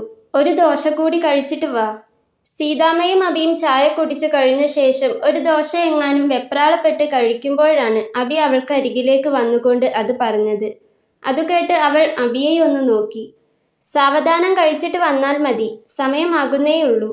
അവൻ അതും പറഞ്ഞ് തിരികെ ഉമ്മറത്തേക്ക് തന്നെ നടന്നു. സീതാമ്മ മുറിയിൽ തന്നെയാണ്. ഇറങ്ങാൻ നേരം സീതാമ്മയെ കാറിലേക്ക് ഇരുത്താമെന്ന് കരുതി. 5 മിനിറ്റ് ആകുന്നതിന് മുൻപേ അവൾ കഴിച്ചു കഴിഞ്ഞ് ഉമ്മറത്തേക്ക് വന്നിരുന്നു. അവളെ കണ്ടതും അവനൊന്ന് അവളെ നോക്കിയ ശേഷം സീതാമ്മയുടെ മുറിയിലേക്ക് നടന്നു. സീതാമ്മയ്ക്ക് ബാത്റൂമിലെങ്ങാനും പോകാനുണ്ടോ എന്ന് ആദി മുൻപേ തന്നെ ചോദിച്ചിരുന്നു. സീതാമ്മയെ കാറിലിരുത്തിയതിന് പിന്നാലെ ആദിയും കാറിലേക്ക് കയറിയിരുന്നു. സീതാമ്മയുടെ മെഡിക്കൽ റിപ്പോർട്ട്സും കാര്യങ്ങളുമെല്ലാം ആദിയാണ് കയ്യിൽ പിടിച്ചത്. അഭിയാണ് വാതിൽ പൂട്ടിയത്. ഉമ്മറത്തെ വാതിൽ പൂട്ടിയ ശേഷം അവൻ വന്ന് പതിയെ വണ്ടി മുന്നോട്ടെടുത്തു. സീതാമ്മ എന്തൊക്കെയോ ചോദിക്കുന്നുണ്ട്. ആദി അതിനെല്ലാം മറുപടിയും പറയുന്നുണ്ട്. ഡ്രൈവിംഗിലാണ് അഭിയുടെ ശ്രദ്ധയെങ്കിലും അമ്മയും അവളും തമ്മിലുള്ള സംസാരം അവൻ കേൾക്കുന്നുണ്ട്. മുൻപോട്ട് വണ്ടി ഓടിക്കുമ്പോൾ പലപ്പോഴും അവൻ്റെ ചുണ്ടിലൊരു പുഞ്ചിരി വിരിയുന്നുണ്ടായിരുന്നു. ആശുപത്രിയിലെത്തിയതും അഭിയാണ് ആദ്യം ഇറങ്ങിയത്.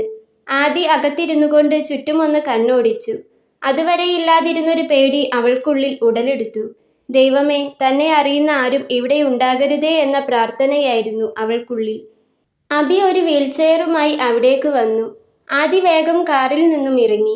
ചുറ്റിലും ഒന്ന് നോക്കിക്കൊണ്ടാണ് അവൾ ഇറങ്ങിയത് തന്നെ. വീൽചെയറുമായി അവിടേക്ക് വന്ന അഭി അത് വ്യക്തമായി കാണുകയും ചെയ്തു. സീതാമ്മയെ അവൻ പതിയെ എടുത്ത് വീൽചെയറിലേക്കിരുത്തി. പതിയെ അവൻ മുൻപോട്ട് നടന്നതും അവളും അവന് പിറകെ നടന്നു. നേരെ നോക്കി നടക്ക്, ഇല്ലേൽ എവിടേലും തട്ടി വീഴും. അഭി അത് പറഞ്ഞതും ആദി അവനെ നോക്കി. സീതാമ്മയും ആദിയെ ഒന്ന് തിരിഞ്ഞു നോക്കി. നീ ഇതാരെയാ ഇങ്ങനെ നോക്കുന്നേ? അഭി വീണ്ടും അത് ചോദിച്ചതും ആദി എന്തു പറയുമെന്നറിയാതെ അഭിയെ ഒന്ന് നോക്കി. എന്തിനാ നീ ഇങ്ങനെ പേടിക്കുന്നേ? ഇപ്പോൾ ഞാനില്ലേ കൂടെ? എൻ്റെ കയ്യിൽ നിന്നും നിന്നെ പിടിച്ചോണ്ട് പോകാൻ ആർക്കും പറ്റില്ല. ഇനി അവരുടെ കൂടെ നീ പോകാമെന്ന് സമ്മതിച്ചാലും ഞാൻ വിചാരിക്കാതെ നിനക്കതിന് പറ്റില്ല. അഭി അത് പറഞ്ഞതും ആദി അഭിയെ തന്നെയൊന്ന് നോക്കി. നടക്ക്, അവൻ മുൻപോട്ട് കണ്ണുകൊണ്ട് കാണിച്ചു പറഞ്ഞു. എന്തിനാ നീ ഇങ്ങനെ പേടിക്കുന്നേ? ഇപ്പോൾ ഞാനില്ലേ കൂടെ? അപ്പോഴും നേരത്തെ അവൻ പറഞ്ഞ ഈ വാക്കുകളായിരുന്നു അവളുടെ കാതിൽ നിറഞ്ഞു നിന്നത്. അവൾ അവൻ്റെ ആ വാക്കുകളുടെ ധൈര്യത്തിൽ മുൻപോട്ട് നടന്നു. സീതാമ്മയുടെ ചുണ്ടിലും അവൻ പറഞ്ഞതു കേട്ട് തെളിച്ചമാർന്നൊരു പുഞ്ചിരി നിറഞ്ഞു നിന്നിരുന്നു. ഡോക്ടറെ കാണിച്ച് അവർ പുറത്തേക്കിറങ്ങി. ഇനിയും 2 ആഴ്ച കൂടി കഴിയും കാല് ശരിയാകാൻ. 2 കാലിനും പറ്റിയതുകൊണ്ട് തന്നെ ഇപ്പോൾ ഉള്ളതുപോലെയുള്ള റെസ്റ്റ് തുടരാനാണ് പറഞ്ഞിരിക്കുന്നത്. ആദിക്ക് തൻ്റെ അമ്മയെ ആലോചിച്ചായിരുന്നു വെപ്രാളം മുഴുവൻ. ഇനിയും 2 ആഴ്ച കൂടി അമ്മ എങ്ങനെ പിടിച്ചു നിൽക്കും? അവൾക്കാകെ വല്ലായ്മ തോന്നി. ഡോക്ടറുടെ മുറിയിൽ നിന്നും ഇറങ്ങിയപ്പോൾ മുതൽ അഭി ശ്രദ്ധിക്കുന്നുണ്ടായിരുന്നു ആദിയെ. അവൾ മറ്റേതോ ലോകത്ത് വേറെ എന്തോ ചിന്തയിലാണെന്ന് അവന് തോന്നി. ഡോക്ടറെ കണ്ടു കഴിഞ്ഞതും അവർ നേരെ ചെന്നത് ക്യാൻറ്റീനിലേക്കാണ്. ഊണിൻ്റെ സമയമായിട്ടില്ല. മാത്രവുമല്ല, ഊണ് അവൾ നേരത്തെ എഴുന്നേറ്റ് ഉണ്ടാക്കി വെച്ചിട്ടുണ്ട്. അവളുടെ ആ കഷ്ടപ്പാടിനെ മാനിക്കണമെന്ന് അഭിക്ക് നിർബന്ധമുണ്ടായിരുന്നു. 3 മസാലദോശയായിരുന്നു അവർ പറഞ്ഞത്. ആദിക്ക് ഭയങ്കര ഇഷ്ടമാണ് മസാലദോശ. അന്ന് വീട്ടിൽ നിന്നും ഇവിടേക്ക് വരുമ്പോഴും അവൻ ഇതാണ് വാങ്ങി തന്നതെന്ന് അവൾ ഓർത്തു. അന്നത് കഴിക്കുമ്പോൾ നെഞ്ചിനകത്ത് വല്ലാത്ത ഭാരമായിരുന്നു. അമ്മയെ അവിടെ തനിച്ചു വിട്ടു വരുന്നതിൻ്റെ കൂടെ പോകുന്ന ഇടം എങ്ങനെയുള്ളതാണെന്ന് അറിയില്ലല്ലോ. എന്നാൽ ഇന്ന് അതിലൊരു ഭാരം നീങ്ങിപ്പോയിരിക്കുന്നു. അപ്പോഴും അമ്മ എന്നതൊരു പ്രയാസമായി അങ്ങനെ തന്നെ നിൽക്കുന്നു. 1 മാസമായി അമ്മയെ കണ്ടിട്ട്. എന്തോ അമ്മയെ കാണാൻ വല്ലാത്ത കൊതി തോന്നുന്നു. മനസ്സിവിടെയൊന്നും അല്ലാത്തതിനാൽ കഴിക്കുന്നതിൻ്റെ രുചിയൊന്നും അവൾ അറിയുന്നേ ഉണ്ടായിരുന്നില്ല. അത് കഴിച്ചു കഴിഞ്ഞ് അവർ പതിയെ അവിടെ നിന്നും ഇറങ്ങി. പുറത്തേക്ക് നടക്കുമ്പോഴാണ് അബിയുടെ കണ്ണുകൾ ഒരുവളിൽ ഉടക്കിയത്. വർഷങ്ങൾക്ക് ശേഷമാണ് കാണുന്നത്. കൂടാതെ അവളിൽ കാര്യമായ മാറ്റവും വന്നിട്ടുണ്ടെന്ന് അവന് തോന്നി. പണ്ട് അരയോളം ഉണ്ടായിരുന്ന കറുത്ത മുടി ഇപ്പോൾ വെട്ടി നീളം കുറച്ച് കളർ ചെയ്തിരിക്കുന്നു. മുഖത്തും മേക്കപ്പ് ആവശ്യത്തിലധികമുണ്ട്. അവൾ തന്നെയാണോ എന്ന് പോലും ഒരു നിമിഷം അവന് സംശയം തോന്നി. എങ്കിലും ഒരു നിമിഷം ഒന്ന് സൂക്ഷിച്ചു നോക്കിയപ്പോൾ അത് അവൾ തന്നെയാണെന്ന് അവന് ഉറപ്പായി. ഇതുവരെയും അവളുടെ ഓർമ്മകൾ തൻ്റെ മനസ്സിനെ വല്ലാതെ അലട്ടിയിരുന്നു. അവളെ ഓർമ്മ വരുമ്പോഴെല്ലാം വല്ലാത്ത ദേഷ്യം തോന്നുമായിരുന്നു. എന്നാൽ ഇന്ന് അവളെ ഇങ്ങനെ നേരിൽ കണ്ടിട്ടും തനിക്ക് പ്രത്യേകിച്ചൊന്നും തോന്നുന്നില്ലെന്ന് അറിയെ അവന് വല്ലാത്ത അത്ഭുതം തോന്നി. അവൻ പതിയെ തന്നോട് ചേർന്നില്ല എന്ന് പറഞ്ഞ പോലെ നടക്കുന്ന ആദിയെ ഒന്ന് നോക്കി. ഇപ്പോൾ ഗായത്രി എന്ന പേരിന് പോലും തന്നെ അലട്ടാൻ സാധിക്കാത്തതിൻ്റെ കാരണം ഇവളാണെന്ന് അറിയെ അവൻ്റെ മനസ്സിലും ചുണ്ടിലും ഒരു പുഞ്ചിരി വിരിഞ്ഞു. ഗായത്രിക്കൊപ്പം ഏതോ ഒരുത്തൻ കൂടിയുണ്ട്. വേഷം കണ്ട് ആരെയും അളക്കരുതെന്നല്ലേ പറയാറ്? എങ്കിലും അവളുടെ കൂടെയുള്ളവനെ കാണുമ്പോൾ ജീവിതത്തിനൊന്നും ഒരടുക്കും ചിട്ടയും ഇല്ലാതെ ജീവിക്കുന്നൊരുത്തനെ പോലെ അബിക്ക് തോന്നി. ചിലപ്പോൾ അത് തൻ്റെ വെറുമൊരു തോന്നലായിരിക്കാം എന്നവൻ കണക്കുകൂട്ടി. എന്തായാലും അവൻ ഏതോ കൊമ്പത്തെ ചെക്കനാണെന്ന് മാത്രം അബിക്ക് ഉറപ്പായിരുന്നു. കാരണം അവൻ്റെ കൂടെ നടക്കുന്നത് അവളല്ലേ. പണം നോക്കി മാത്രമേ അവൾ ഒരാളെ കൂടെ കൂട്ടുകയുള്ളൂ എന്ന് അബിക്ക് നന്നായി അറിയാമായിരുന്നു. പണം നോക്കി തന്നെയാണ് അവൾ അബിയെയും കൂടെ കൂട്ടിയത്. പക്ഷേ അവളെ ആത്മാർത്ഥമായി സ്നേഹിച്ചു പോയി എന്നൊരു തെറ്റ് മാത്രമേ അബി ചെയ്തിട്ടുള്ളൂ. പക്ഷേ പണം മാത്രം ലക്ഷ്യം വെച്ചിരുന്ന അവൾക്ക് അവൻ്റെ സ്നേഹമോ സ്നേഹത്തിൻ്റെ വിലയോ മനസ്സിലാക്കാൻ സാധിച്ചില്ല. അല്ലെങ്കിൽ മനസ്സിലായിട്ടും അവൾക്ക് ആവശ്യം അതല്ലാത്തതുകൊണ്ട് മാത്രം അവൾ അതെല്ലാം കണ്ടില്ലെന്ന് നടിച്ചു. അതുകൊണ്ടാകണം അബിയുമായി സ്നേഹബന്ധത്തിലിരിക്കെ തന്നെ അവൾ മറ്റൊരുത്തനെ കൂടി കൂടെ കൂട്ടിയത്. പക്ഷേ അതറിയാൻ അബി അല്പം വൈകിപ്പോയെന്ന് മാത്രം. അവളുടെ വീട്ടിൽ കല്യാണം ആലോചിച്ച് ചെന്നപ്പോഴാണ് അവൾ തൻ്റെ വീടാണ്, വീട്ടുകാരാണ് എന്ന് പറഞ്ഞ് പരിചയപ്പെടുത്തിയിരുന്നവർ അവളുടെ ആരുമല്ലെന്ന് മനസ്സിലായത്. അതെല്ലാം അവനെ വിശ്വസിപ്പിക്കാൻ വേണ്ടി വാടകയ്ക്കെടുത്ത വെറും അഭിനേതാക്കൾ മാത്രമാണെന്ന്. അന്ന് അവൻ്റെ കൂടെ സീതാമ്മ കൂടാതെ അവൻ്റെ കുടുംബത്തിലുള്ള 2-3 പേർ കൂടി ഉണ്ടായിരുന്നു. അങ്ങോട്ടും ഇങ്ങോട്ടും സംസാരമായപ്പോൾ ആളുകൾ കൂടി. അന്ന് എല്ലാവരുടെയും മുൻപിൽ വെച്ച് അവൾ അവനെ നിഷ്കരുണം തള്ളിപ്പറഞ്ഞു. അവൻ്റെ പൈസ കണ്ടു മാത്രമാണ് താൻ അവനെ ഇത്ര കാലം സ്നേഹിക്കുന്നത് പോലെ നടിച്ചതെന്നും അല്ലാതെ അമ്മയുടെ സാരിത്തുമ്പിൽ തൂങ്ങി നടക്കുന്ന ഇവനെയൊക്കെ ആരെങ്കിലും സ്നേഹിക്കുമോ എന്നും എല്ലാവരുടെയും മുൻപിൽ വെച്ച് തന്നെ അവൾ ചോദിച്ചു. അതിൻ്റെ കൂടെ തന്നെ അവനെ ഏറ്റവും കൂടുതൽ തളർത്തിക്കളഞ്ഞത് അവൾ പറഞ്ഞ മറ്റൊരു കാര്യമാണ്. അവൾക്ക് സ്നേഹിക്കാൻ പറ്റിയ ആണത്തമൊന്നും അവനില്ലെന്ന്. ഇവനെപ്പോലെ ഒരുത്തൻ്റെ കൂടെ ജീവിക്കുന്നതിലും നല്ലത് മരിക്കുന്നതാണെന്നും പറഞ്ഞ് അവൾ നാട്ടുകാരുടെ മുൻപിൽ കണ്ണു നിറച്ചു. ആ കണ്ണുനീര് പോലും കള്ളമാണെന്ന് അവനൊരു നോവോടെയാണ് അന്ന് നോക്കിക്കണ്ടത്. ഇന്നും അവളെ ഓർമ്മ വരുമ്പോൾ അവൾ പറഞ്ഞ ആ വാചകമാണ് അവൻ ഓർമ്മ വരാറ്. അന്ന് കുടുംബക്കാരുടെയും നാട്ടുകാരുടെയും എല്ലാവരുടെയും മുൻപിൽ തോലുരിഞ്ഞു പോകുന്നത് പോലെ അവന് തോന്നി. പണം, അതുമാത്രം മതിയായിരുന്നു അവൾക്ക്. ഏതോ വലിയ കൊമ്പത്തുള്ളവനെ കിട്ടിയപ്പോൾ അവൻ അവൾക്ക് പറ്റാത്തവനായി. കാട്ടുതീ പോലെയാണ് പിന്നീട് ആ സംഭവം നാട്ടിൽ പാട്ടായത്. പലരും അയ്യോ പാവം എന്ന് സഹതാപം പറഞ്ഞു. പലരും കളിയാക്കി, പുച്ഛിച്ചു, പരിഹസിച്ചു. കണ്ട പെണ്ണിൻ്റെ പിന്നാലെ പോയിട്ടല്ലേ, അപ്പോൾ ഇങ്ങനെ തന്നെ കിട്ടണമെന്ന് ചിലരൊക്കെ കുറ്റപ്പെടുത്തി. ആ നാട്ടിൽ നിൽക്കുമ്പോൾ, ഒന്ന് പുറത്തിറങ്ങി നടക്കുമ്പോൾ, ആളുകൾ അയ്യോ പാവം എന്ന് പറയുമ്പോൾ, തമാശയ്ക്ക് പോലും കളിയാക്കുമ്പോൾ, ആ ആളുകൾക്കിടയിൽ ജീവിക്കുമ്പോൾ പോലും അവൾ തൻ്റെ ആണത്തത്തെ നാട്ടുകാർക്ക് മുൻപിൽ വെച്ച് താഴ്ത്തി പറഞ്ഞതാണ് ഓർമ്മ വരാറ്. അങ്ങനെ അവിടെ ഇനി ഒട്ടും ജീവിക്കാൻ മാനസികമായി പറ്റാതെ വന്നപ്പോഴാണ് ഈ നാട്ടിലേക്ക് വന്നത്. തന്നെക്കുറിച്ച് ഒന്നും അറിയാത്ത നാട്ടിൽ വന്ന് ജീവിക്കണം, ഒന്ന് ശുദ്ധമായി ശ്വസിക്കണം എന്ന ഒരേ ഒരു ആഗ്രഹം കൊണ്ടാണ് ഈ നാട്ടിലേക്ക് വന്നത്. എന്നിട്ടും അവളുടെ വാക്കും നോട്ടവും അവനെ വല്ലാതെ അലോസരപ്പെടുത്തി. ഒരു പെണ്ണും വിവാഹവും ഒക്കെ അന്ന് വെറുത്തു പോയതാണവൻ. ചൂടുവെള്ളത്തിൽ വീണ പൂച്ച പച്ചവെള്ളം കണ്ടാലും പേടിക്കും എന്ന് പറയുന്നത് പോലെ. അങ്ങനെ ഈ നാട്ടിൽ വന്നപ്പോൾ ഒട്ടും വിചാരിക്കാതെ കിട്ടിയ ബന്ധമാണ് സത്യേട്ടനുമായി. ഒരു കടയിൽ വെച്ച് കണ്ടുമുട്ടിയ പരിചയം. പിന്നെ കാണുമ്പോഴെല്ലാം ചിരിക്കും, എന്തെങ്കിലുമൊക്കെ സംസാരിക്കും. ഏതൊരാളോടും സംസാരിച്ച് നല്ല സൗഹൃദം ഉണ്ടാക്കിയെടുക്കാൻ സത്യേട്ടന് വല്ലാത്തൊരു കഴിവാണ്. അത് അയാളുടെ കളങ്കമില്ലാത്ത പെരുമാറ്റവും സ്വഭാവവും തന്നെയാണ്. അതുകൊണ്ട് തന്നെയാകണം അബിക്കും അയാളോട് വല്ലാത്തൊരു അടുപ്പം തോന്നിയത്. പിന്നീട് മെല്ലെ അവർ 2 പേരിൽ നിന്നും ആ സൗഹൃദം 2 കുടുംബങ്ങളിലേക്ക് വഴിവെച്ചു. സീതാമ്മയ്ക്ക് സത്യേട്ടനൊരു സഹോദരനായി. കൂടെ നിൽക്കാൻ ഒരു സഹോദരിയായി യശോദേടത്തിയും മാറി. തിരിച്ച് സീതാമ്മയും അങ്ങനെ തന്നെയായിരുന്നു. അവൻ മുൻപോട്ട് നടന്നു. അവർ കയറിപ്പോയ മുറിക്ക് മുൻപിലെത്തിയതും അബിയൊന്ന് അവിടേക്ക് നോക്കി. Doctor Sheela, gynaecologist, MBBS MD MS. ആ ബോർഡ് കണ്ടതും അബിയുടെ ചുണ്ടിലൊരു പുച്ഛച്ചിരി ഉതിർന്നു. അന്ന് അവളുടെ കൂടെ ഉണ്ടായിരുന്നവൻ ഇവനല്ലെന്ന് അവന് മനസ്സിലായി. അന്ന് ഒത്തിരി വേദനിച്ചെങ്കിലും ജീവിതകാലം മുഴുവനും ഇവളെപ്പോലൊരുത്തിയെ കെട്ടി ചതിക്കപ്പെട്ട് ജീവിക്കേണ്ടി വന്നില്ലല്ലോ എന്നോർത്ത് അവന് സമാധാനം തോന്നി. എൻ്റെ പൊന്നോ, ഇതൊന്ന് നടന്നു കിട്ടാൻ എത്ര കഷ്ടപ്പെട്ടെന്ന് അറിയോ? പിന്നെ എന്തൊക്കെയോ പറഞ്ഞ് ഒരുവിധം ആ ഡോക്ടറെ സമ്മതിപ്പിച്ചു വെച്ചിട്ടുണ്ട്. ഇല്ല, അവരിപ്പോ വരും. ഞാനിവിടെ പുറത്താ. എങ്ങനേലും ഇതൊന്ന് നടന്നു കിട്ടിയാൽ പിന്നെ ഫ്രീ ആയി. പിന്നെ അവൾക്കിതൊക്കെ എന്ത്? അവൾ അത്ര നല്ലതൊന്നുമല്ലടാ. നമ്മുടെ കാര്യം കഴിഞ്ഞാൽ നമുക്കെന്തിനാ പിന്നെ അവളെ? ആദർശ് ആരോടോ ഫോണിൽ സംസാരിച്ചു കൊണ്ടിരിക്കുമ്പോഴാണ് അവൻ അവളെ കണ്ടത്. എടാ, ഞാൻ നിന്നെ വിളിക്കാം. അതും പറഞ്ഞ് ആദർശ് വേഗം ഫോൺ വെച്ചു. ആദിയല്ലേ അത്? അവൻ സംശയം തീർക്കാനെന്ന വണ്ണം ഒന്നുകൂടി ആ ഭാഗത്തേക്ക് നോക്കി. അതെ, അവൾ തന്നെ. അവൾ എങ്ങനെ ഇവിടെ വന്നു? ആരായിരിക്കും അവളുടെ കൂടെയുള്ളത്? ആ ചിന്തയോടെ ആദർശ് അവൾക്ക് പിന്നാലെ നടന്നു. സീതാമ്മയെ കാറിലേക്ക് ഇരുത്തിയ ശേഷം അബി ചെന്ന് വീൽചെയർ കൊണ്ടുപോയി എൻട്രൻസിൽ തന്നെ വെച്ചു. സീതാമ്മയ്ക്ക് പിറകെ ആദിയും കാറിലേക്ക് കയറിയിരുന്നു. അവർ പോകാൻ പോവുകയാണെന്ന് തോന്നിയതും ആദർശ് വേഗം ചെന്ന് അവൻ്റെ ബൈക്ക് എടുത്തു. അവരുടെ കാർ പതിയെ മുൻപോട്ട് നീങ്ങുന്നതിനനുസരിച്ച് ആദർശും അവർക്ക് പിന്നാലെ ചെന്നു. അമലെ, ചെറിയൊരു ആവശ്യമുണ്ട്. ഞാനിറങ്ങി. ഡോക്ടറെ കാണിച്ചു കഴിഞ്ഞാൽ നിങ്ങൾ പോയിക്കോ. എന്താടാ പെട്ടെന്ന്? ഒന്നുമില്ല, അത് ഞാൻ പിന്നെ പറയാം. നിങ്ങൾ എന്നെ നോക്കി നിൽക്കണ്ട. അത് പറയാനാ വിളിച്ചേ. അതും പറഞ്ഞുകൊണ്ട് ആദർശ് ഫോൺ വെച്ചു. അവരുടെ കാറിന് പിന്നാലെ പോകുന്നതിനനുസരിച്ച് ആദർശിൻ്റെ കണ്ണൊന്ന് ചുരുങ്ങി. ഇവളിത് എങ്ങനെ ഇത്ര ദൂരത്തെത്തി? ആരായിരിക്കും ഇവളെ ഇവിടെ എത്തിച്ചിട്ടുണ്ടാവുക? അവളുടെ അമ്മ കൂടി അറിഞ്ഞുകൊണ്ടാകുമോ ഇതെല്ലാം? വണ്ടി ഓടിക്കുന്നതിനിടയിലും അവൻ്റെ ചിന്തകൾ നാലുപാടും പാഞ്ഞു.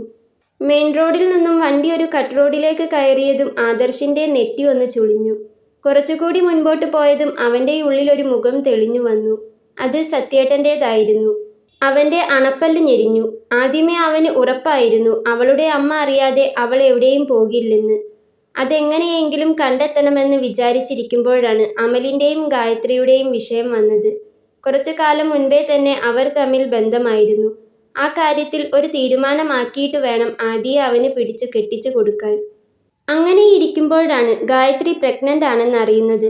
പിന്നീട് അത് അബോർട്ട് ചെയ്ത് കളയാനായി ഡോക്ടേഴ്സിനെ മാറി മാറി കാണുന്നതുമായി അതിൻ്റെ പിന്നാലെ തന്നെയായിരുന്നു. എന്നാൽ ഇന്ന് അവളെ കാണുമെന്ന് ഒരിക്കലും വിചാരിച്ചതല്ല. പക്ഷേ കൺമുൻപിൽ ഇങ്ങനെ വന്നു നിൽക്കുമ്പോൾ പിന്നാലെ പോകാതെ ഇരിക്കുന്നതെങ്ങനെ? വീട്ടിലെത്തി കാറ് നിർത്തിയതും ആദ്യം ഇറങ്ങിയത് അബിയാണ്. അതിന് പിന്നാലെ തന്നെ ആദിയും ഇറങ്ങി. ഡോർ തുറന്ന് സീതാമ്മയെ കൈകളിലെടുക്കാൻ പോകുമ്പോഴാണ് പിറകിൽ ഒരു വണ്ടി വന്നു നിൽക്കുന്ന ശബ്ദം കേട്ടത്. ശബ്ദം കേട്ട് ആദ്യം അങ്ങോട്ട് നോക്കിയത് ആദിയാണ്. അബി സീതാമ്മയെ കാറിൽ തന്നെ ഇരുത്തി ശേഷം തലയുയർത്തി അവിടേക്ക് നോക്കി. വന്നത് ആരാണെന്നറിയാനുള്ള ആകാംക്ഷ സീതാമ്മയ്ക്കുമുണ്ട്. ഹെൽമെറ്റ് ധരിച്ചിട്ടുണ്ട്. അതുകൊണ്ട് തന്നെ ആളെ മനസ്സിലാകുന്നില്ല. അവൾ അയാളെ തന്നെ നോക്കി നിൽക്കുമ്പോഴാണ് ആദർശ് അവൻ്റെ ഹെൽമെറ്റ് ഊരി മാറ്റിയത്. ആദർശിനെ കണ്ട് ആദി ഒരു നിമിഷം ഞെട്ടിപ്പോയി. അവൾക്ക് അവളുടെ കണ്ണുകളെ വിശ്വസിക്കാനായില്ല. അവൾ ഒന്നുകൂടി അവിടേക്ക് നോക്കി. അതെ, അവൻ തന്നെ. അവളുടെ ഹൃദയമിടിപ്പ് ക്രമാതീതമായി കൂടി. താൻ ഇവിടെ തന്നെ കുഴഞ്ഞു വീഴുമെന്ന് തോന്നിയതും അവൾ വിറയ്ക്കുന്ന കൈകളോടെ അബിയുടെ കയ്യിൽ പിടിച്ചു. പെട്ടെന്ന് കയ്യിലൊരു പിടുത്തം വീണതും അബി ഒന്ന് അവളെ നോക്കി. പുറത്തെ വഴിയിലേക്ക് നോക്കിയാണ് അവൾ നിൽക്കുന്നത്. അവളുടെ മുഖം കണ്ടാൽ തന്നെ അറിയാം, നന്നായി പേടിച്ചിട്ടുണ്ട്. കൈകളാകെ തണുത്തു വിറച്ചിരിക്കുന്നു. കണ്ണുകൾ നിറഞ്ഞു തുളുമ്പാനായിട്ടുണ്ട്. അപ്പോഴും അവൻ്റെ കയ്യിലെ പിടി അവൾ വിട്ടിട്ടില്ല. അവൾ ഇത്രയധികം പേടിക്കുന്നത് ആരെയായിരിക്കും എന്ന ചിന്തയോടെയാണ് അബി അവിടേക്ക് നോക്കിയത്. ബൈക്ക് സ്റ്റാൻഡിലിട്ട് ഒരുത്തൻ വണ്ടിയിൽ ഇരിക്കുന്നുണ്ട്. അബി അവളെയും അവനെയും ഒന്ന് മാറി മാറി നോക്കി. എന്താ ആദി, എന്തു പറ്റി? ആരാ അത്? അബി അവളോട് ചോദിച്ചു. അബിയുടെ ശബ്ദം കേട്ട് ഏതോ ചിന്തയിലെന്ന വണ്ണം ഞെട്ടി ഉണർന്നുകൊണ്ട് അവൾ അവനെ നോക്കി. അവൾക്ക് ശബ്ദം പുറത്തേക്ക് വരുന്നുണ്ടായിരുന്നില്ല. തൊണ്ട വറ്റി വരണ്ടതുപോലെ. ആരാ അത്? അബി ആദർശിനെ നോക്കിക്കൊണ്ട് തന്നെ വീണ്ടും ആദിയോട് ചോദിച്ചു. ഒരു സിഗരറ്റ് എടുത്ത് ചുണ്ടോട് ചേർത്ത് കത്തിക്കുകയാണവൻ. ആദി അബിയുടെ മുഖത്തേക്കൊന്ന് നോക്കി. അവളുടെ കണ്ണിലെ ദയനീയത അവന് കാണാൻ പറ്റുന്നുണ്ടായിരുന്നു അപ്പോൾ. അത് ആദർശ്. അവൾ അത് പറഞ്ഞതും അഭിയുടെ നെറ്റി ഒന്ന് ചുളിഞ്ഞു. സീതാമ്മ അവനോട് പറഞ്ഞു കൊടുത്ത ആ ഓർമ്മയിൽ അവൻ ആദർശ് എന്നൊരു പേരു തിരഞ്ഞു. അവൾ സീതാമ്മയോട് പറഞ്ഞ കഥകളെല്ലാം സീതാമ്മ അഭിയോട് ഇതിനു മുൻപേ പറഞ്ഞിട്ടുണ്ട്. അതിൽ നിന്നെല്ലാം ആദർശിനെ പറ്റി അഭി നന്നായി മനസ്സിലാക്കിയിരുന്നു. അവൾ ഇങ്ങോട്ട് വരാൻ കാരണമായ, അവൾ ഏറ്റവും കൂടുതൽ പേടിക്കുന്ന ആ ആദർശ് തന്നെയാണോ ഇവൻ? അവനാണോ ഇവൻ? അഭി അവളോട് ചോദിച്ചതും അതുകേട്ട് അവൾ അതേ എന്ന് തലയാട്ടി. എല്ലാം കണ്ടും കേട്ടും സീതാമ്മ പേടിച്ചു പോയിരുന്നു. ദൈവമേ, അവനാണോ ഇവൻ? ആണെങ്കിൽ ഇനി എന്തൊക്കെയാ നടക്കാൻ പോകുന്നതെന്ന് സീതാമ്മയ്ക്ക് ഒരെത്തും പിടിയും കിട്ടുന്നുണ്ടായിരുന്നില്ല. എൻ്റെ 2 മക്കളെയും കാത്തോണേ ദൈവമേ എന്ന് അവർ മനസ്സുരുകി പ്രാർത്ഥിച്ചു. അവൻ പതിയെ തൻ്റെ കയ്യിൽ നിന്നും അവളുടെ കൈ അടർത്തി മാറ്റി. വാ. അവളോട് അതും പറഞ്ഞ് സീതാമ്മയെ അവൻ കൈകളിലെടുത്ത് അകത്തേക്ക് നടന്നു. അവൾ ആദർശിനെ ഒന്ന് നോക്കിക്കൊണ്ട് അഭിക്കൊപ്പം അകത്തേക്ക് നടന്നു. സീതാമ്മയുടെ മുറിയിലേക്ക് അവൾ ചെന്നില്ല. ഹാളിൽ തന്നെ നിന്ന് കൈവിരലുകൾ തമ്മിൽ കൂട്ടിയും പിണച്ചും ആദർശിനെ നോക്കിക്കൊണ്ടിരുന്നു. അവൻ അകത്തേക്ക് കയറി വരുമോ, പ്രശ്നമുണ്ടാക്കി തന്നെ പിടിച്ചുകൊണ്ട് പോകുമോ എന്നൊക്കെയുള്ള പേടിയായിരുന്നു അവൾക്ക്. മോനെ, സൂക്ഷിക്കണേ, അതൊരു പാവം കുട്ടിയാ, അവളെ വിട്ടുകൊടുക്കല്ലേ. സീതാമ്മയെ മുറിയിലെ കട്ടിലിൽ കിടത്തി പുറത്തേക്ക് പോകാൻ ഒരുങ്ങുമ്പോഴാണ് അവൻ്റെ കയ്യിൽ പിടിച്ച് സീതാമ്മ അത് പറഞ്ഞത്. അവൻ തൻ്റെ കൈകളിൽ പിടിച്ചിരിക്കുന്ന അമ്മയുടെ കൈകളിൽ അവൻ്റെ കൈ ചേർത്ത് വെച്ചു. പിന്നെ മുറിക്ക് പുറത്തേക്ക് നടന്നു. മുറിയിൽ നിന്നും പുറത്തേക്ക് വരുമ്പോൾ പേടിച്ചു നിൽക്കുന്ന ആദിയെയാണ് കാണുന്നത്. പിറകിൽ ആളനക്കം മറിഞ്ഞ് ആദി തിരിഞ്ഞു നോക്കി. അഭിയെ കണ്ടതും അവൾ വേഗം അവൻ അരികിലേക്ക് ചെന്നു. അഭിയേട്ടാ, എനിക്ക് പേടിയാവുന്നു. അവൾ പറഞ്ഞതും അഭി ആദിയുടെ മുഖത്തേക്ക് തന്നെ ഒന്ന് നോക്കി. എന്തിന്? അവൻ ചോദിച്ചു. അത് എന്നെ കൂട്ടിക്കൊണ്ടു പോകാനാവും വന്നത്. പറയുമ്പോൾ പേടികൊണ്ട് അവളുടെ സ്വരം വിറച്ചിരുന്നു. അങ്ങനെ അവൻ വിളിച്ചാൽ നീ പോകുമോ ആദി? പറയ്, എന്നെ വിട്ട് നീ പോകുമോ? അവളുടെ കണ്ണിലേക്ക് ആഴ്ന്നിറങ്ങിക്കൊണ്ടാണ് അവൻ അത് ചോദിച്ചത്. അവൻ്റെ ആ നോട്ടം താങ്ങാനാവാതെ അവൾ അവനിൽ നിന്നും മിഴികൾ പറിച്ചെടുത്തു. പറയ്, നിനക്ക് പോകണോ? അവൻ വീണ്ടും ചോദിച്ചു. അവൻ ചോദിച്ചതിൻ്റെ അർത്ഥം അറിഞ്ഞിട്ടോ അല്ലയോ അവൾ വേണ്ടെന്ന് തലയാട്ടി. എന്തിനാ പേടിക്കുന്നേ? ധൈര്യമായിട്ടിരിക്കി, ഞാനില്ലേ കൂടെ. അവന് നിന്നെ കൊണ്ടുപോകണമെങ്കിൽ എന്നെ കൊല്ലണം, എന്നിട്ട് അവൻ നിന്നെ ഇവിടെ നിന്ന് കൊണ്ടുപോകുള്ളൂ. അഭി അങ്ങനെ പറയുമ്പോൾ ആദ്യം ഒരു നിമിഷം അവനിലേക്ക് തന്നെ നോക്കി നിന്നുപോയി. ഞാനില്ലേ കൂടെ? താൻ ഏറെ കേൾക്കാൻ കൊതിച്ച വാക്കുകൾ. അവളുടെ ഹൃദയം എന്തോ സന്തോഷം കൊണ്ട് നിറഞ്ഞു. ഹൃദയം നിറഞ്ഞതുപോലെ കണ്ണുകൾ നിറഞ്ഞു തുളുമ്പി. പക്ഷേ ഇപ്പോഴും എനിക്ക് തന്നെ ഇഷ്ടമാണെന്നും തനിക്കെന്നെ ഇഷ്ടമാണോ എന്നുമുള്ളൊരു മനസ്സ് തുറക്കൽ അവിടെ ഉണ്ടായില്ല. പറയാതെ അറിയുന്നൊരിഷ്ടം, അത് അവർക്കുള്ളിൽ നിറഞ്ഞു നിന്നു. സീതാമ്മയ്ക്ക് മുറിയിലിരുന്നിട്ട് ഇരിപ്പുറയ്ക്കുന്നുണ്ടായിരുന്നില്ല. അവരാദ്യം കരുതിയത് സുഭദ്രാമ്മയെ വിളിക്കാമെന്നാണ്. പിന്നെ ഓർത്തു എവിടെയോ കിടക്കുന്ന അവരെ വിളിച്ച് പേടിപ്പിക്കണ്ടെന്ന്. പക്ഷേ പറയാതിരിക്കുന്നത് എങ്ങനെ? ഇവിടെ നിന്നും അവൻ നേരെ പോകുന്നത് അവളുടെ അമ്മയ്ക്കടുത്തേക്കാകും. പിന്നെ എല്ലാ ദേഷ്യവും തീർക്കുന്നത് ആ പാവത്തിനോടാകും. അവർ വേഗം സത്യേട്ടൻ്റെ നമ്പറിലേക്ക് വിളിച്ചു. കാര്യങ്ങൾ കേട്ടതും സത്യേട്ടനും വെപ്രാളമായി. അവൻ എങ്ങനെ കൃത്യം ഇവിടെ എത്തി എന്നായിരുന്നു സത്യേട്ടൻ്റെ ടെൻഷൻ. അവൻ തങ്ങൾക്ക് പിറകെ വന്നതാണെന്നും ചിലപ്പോൾ ആശുപത്രിയിൽ വെച്ചോ അല്ലെങ്കിൽ പുറത്ത് എവിടെയെങ്കിലും വെച്ചോ അവളെ കണ്ടു കാണുമെന്നും സീതാമ്മ പറഞ്ഞു. പറയുമ്പോൾ സീതാമ്മയുടെ ശബ്ദത്തിൽ പോലും വല്ലാത്തൊരു ആകുലത നിറഞ്ഞു നിന്നിരുന്നു. എന്തായാലും ഞാൻ ഇപ്പോൾ തന്നെ അവിടേക്ക് വരാമെന്നും പറഞ്ഞ് സത്യേട്ടൻ ഫോൺ വെച്ചു. എത്രയും പെട്ടെന്ന് അഭിയുടെ വീട്ടിലെത്താനുള്ള വെപ്രാളമായിരുന്നു സത്യേട്ടന്. വീട്ടിൽ ഭാര്യയോടും മകളോടും ഒന്നും ഇതേക്കുറിച്ച് പറഞ്ഞില്ല. വെറുതെ അവരെ കൂടി പേടിപ്പിക്കണ്ടല്ലോ എന്ന് കരുതി. ബൈക്കിലേക്ക് കയറുന്നതിന് മുൻപേ സത്യേട്ടൻ സുഭദ്രാമ്മയെ വിളിച്ചു പറഞ്ഞിരുന്നു. കാര്യം കേട്ടു തുടങ്ങിയപ്പോഴേ അവർക്കുള്ളിൽ അപായസൂചന മുഴങ്ങി. അവർക്ക് വല്ലാത്ത ആദിയും വെപ്രാളവും തോന്നി. എത്രയും പെട്ടെന്ന് വീട്ടിലെത്തി അവളെ ഒന്ന് കണ്ടാൽ മതിയെന്നേ ഉണ്ടായിരുന്നുള്ളൂ അവർക്ക്. പാവം, ഒത്തിരി പേടിച്ചു കാണും. തൻ്റെ നെഞ്ചോട് ചേർന്നു നിൽക്കുമ്പോൾ മാത്രമേ അവൾക്ക് ആശ്വാസം കിട്ടുള്ളൂ എന്നവർക്ക് നന്നായി അറിയാമായിരുന്നു. സത്യേട്ടനും അതുതന്നെയാണ് പറഞ്ഞത്. ഇനി അവിടെ നിൽക്കേണ്ട, വേഗം അവിടുന്ന് ഇവിടേക്ക് യാത്ര തിരിക്കാൻ. സത്യേട്ടൻ്റെ വീട്ടിലേക്ക് വരാനാണ് പറഞ്ഞിരിക്കുന്നത്. അവിടേക്കുള്ള വഴി അവർക്കറിയാം. അവർ തിടുക്കത്തിൽ ഒരു സാരിയും എടുത്തുടുത്ത് വീട്ടിൽ നിന്നും ഇറങ്ങി. അഭി ഉമ്മറത്തേക്ക് ചെല്ലുമ്പോൾ ആദർശ് ബൈക്കിൽ ഇരുന്നു കൊണ്ട് സിഗരറ്റ് വലിക്കുകയാണ്. അഭി അവൻ അരികിലേക്ക് ചെന്നു. ആരാ? എന്തു വേണം? യാതൊരു മയവുമില്ലാതെ അഭി ചോദിച്ചു. അതുകേട്ട് ആദർശ് അബിയെ നോക്കി ഒന്ന് ചിരിച്ചുകൊണ്ട് ബൈക്കിൽ നിന്നിറങ്ങി. എന്നിട്ട് വലിച്ചുകൊണ്ടിരുന്ന സിഗരറ്റ് മണ്ണിലേക്കിട്ട് ചെരുപ്പ് കൊണ്ട് അത് ചവിട്ടി ഞെരിച്ചു. എങ്ങനെ? ഞാൻ ആരാ, എനിക്കെന്താ വേണ്ടതെന്നോ? അത് അകത്തുള്ളവളോട് ചോദിച്ചില്ലേ? അവൾ പറഞ്ഞില്ലേ ഞാൻ ആരാണെന്നും എനിക്കെന്താ വേണ്ടതെന്നും? അതും ചോദിച്ചുകൊണ്ട് ആദർശ് അബിക്ക് അരികിലേക്ക് ചെന്നു. ആദർശിന്റെ വാക്കുകൾ കേൾക്കുമ്പോൾ അബിക്ക് അവനോട് വല്ലാത്ത പുച്ഛം തോന്നുന്നുണ്ടായിരുന്നു. എന്തേ, അവളൊന്നും പറഞ്ഞു തന്നില്ലേ? ആദർശ് വീണ്ടും ചോദിച്ചു. പിന്നെ പറഞ്ഞു തന്നിട്ടുണ്ട്. പെങ്ങളുടെ ചൂട് പറ്റാൻ തക്കം നോക്കി നടക്കുന്ന മറ്റേടത്തെ മോനാണ് നീയെന്ന്. അബി അത് പറഞ്ഞത് ആദർശിന് മാത്രം കേൾക്കാൻ പാകത്തിലായിരുന്നു. ഡാ, എന്തു പറഞ്ഞടാ നീ? അതും ചോദിച്ചുകൊണ്ട് ആദർശ് ദേഷ്യത്തിൽ അബിയുടെ നെഞ്ചിൽ പിടിച്ചു തള്ളി. ഒട്ടും പ്രതീക്ഷിക്കാതെയാണെങ്കിലും അബി ബാലൻസ് ചെയ്തു നിന്നു. അബി പുറത്തേക്ക് ചെന്നപ്പോൾ ആദി ഉമ്മറത്തേക്ക് വരാതെ ഹാളിൽ തന്നെ നിന്നു. എങ്കിലും പുറത്ത് എന്താണ് നടക്കുക എന്ന് ആലോചിച്ച് അവൾക്കൊട്ടും സമാധാനമില്ലായിരുന്നു. ആദർശിനെ വിശ്വസിക്കാൻ പറ്റില്ല. അവനൊരു ദേഷ്യത്തിന് അപ്പോൾ തോന്നുന്നത് എന്താണോ അത് അതുപോലെ ചെയ്തു കളയും. അതുകൊണ്ട് തന്നെ അകത്ത് നിൽപ്പുറയ്ക്കാതെ ആദി ഉമ്മറത്തേക്ക് ചെന്നു. ഉമ്മറത്തേക്ക് ചെല്ലുമ്പോൾ തന്നെ കാണുന്നത് ആദർശ് അബിയെ നെഞ്ചിൽ പിടിച്ച് തള്ളുന്നതാണ്. വേണ്ട, അബിയേട്ടനെ ഒന്നും ചെയ്യല്ലേ, അവൾ അബിക്ക് മുൻപിൽ കയറി നിന്നുകൊണ്ട് പറഞ്ഞു. കരഞ്ഞുകൊണ്ട് തനിക്ക് മുൻപിൽ നിൽക്കുന്ന ആദിയെ നോക്കിയൊന്ന് ആദർശ് ചിരിച്ചു. അവളുടെ നിറഞ്ഞ കണ്ണുകളിലായിരുന്നു ആദർശിന്റെ നോട്ടം അപ്പോൾ. അയ്യേ, നീ എന്തിനാ ഇങ്ങനെ കരയുന്നത്? ഇവനെ പിടിച്ചൊന്ന് തള്ളിയതിനോ? ഇവനു വേണ്ടി കരയാൻ മാത്രം നീ ഇവന്റെ ആരാ? ആദർശ് വല്ലാത്തൊരു ഭാവത്തോടെ അത് ചോദിക്കുമ്പോൾ ആദിക്ക് പറയാൻ വാക്കുകൾ ഉണ്ടായിരുന്നില്ല. അവൾ നിറഞ്ഞ കണ്ണുകൾ അമർത്തി തുടച്ചു. ശരി, അതൊക്കെ പോട്ടെ. ഞാൻ ഇവനെ ഒന്നും ചെയ്യുന്നില്ല. ചെയ്യാതിരിക്കണമെങ്കിൽ മോള് ചെന്ന് നിന്റെ സാധനങ്ങളും ബാഗും ഒക്കെ എടുത്തുവാ. നമുക്ക് ഇപ്പോൾ തന്നെ പോകാം. അബിയുടെ കത്തുന്ന നോട്ടത്തെ തീർത്തും അവഗണിച്ചുകൊണ്ട് ആദർശ് പറഞ്ഞു. ഇവളിവിടെ നിന്ന് വരണോ വരണ്ടേ എന്ന് തീരുമാനിക്കുന്നത് നീയല്ല, അതിന് വേറെ ആളുകളുണ്ട്. അബി ദേഷ്യത്തിൽ ആദർശിനോട് പറഞ്ഞതും ആദർശ് അതിന് ഉച്ചത്തിലൊന്ന് ചിരിക്കുകയാണ് ചെയ്തത്. ഞാനല്ലെങ്കിൽ പിന്നെ നീയാണോ തീരുമാനിക്കുന്നത്? അല്ല, നിന്റെ അമ്മയെ നോക്കാൻ തന്നെയല്ലേ ഇവളെ ഇവിടെ കൊണ്ടുവന്നു നിർത്തിയത്?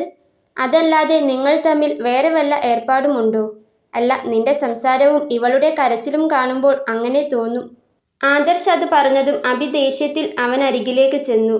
അപ്പോഴേക്കും ആദി അവനെ തടഞ്ഞു. ആദി, മാറി നിൽക്ക്. ഇവന്റെ സൂക്കേട് എന്താണെന്ന് വെച്ചാൽ ഞാൻ തീർത്തു കൊടുക്കാം. അബി ദേഷ്യത്തിൽ തന്നെയാണ് ആദിയോട് അത് പറഞ്ഞത്. വേണ്ട അബിയേട്ടാ, എനിക്ക് പേടിയാ. അബിയേട്ടനെ എന്തെങ്കിലും ചെയ്യും, ആദി കരഞ്ഞുകൊണ്ട് അബിയോട് പറഞ്ഞു. നിന്നോടല്ലേ ആദി പറഞ്ഞത് മാറി നിൽക്കാൻ?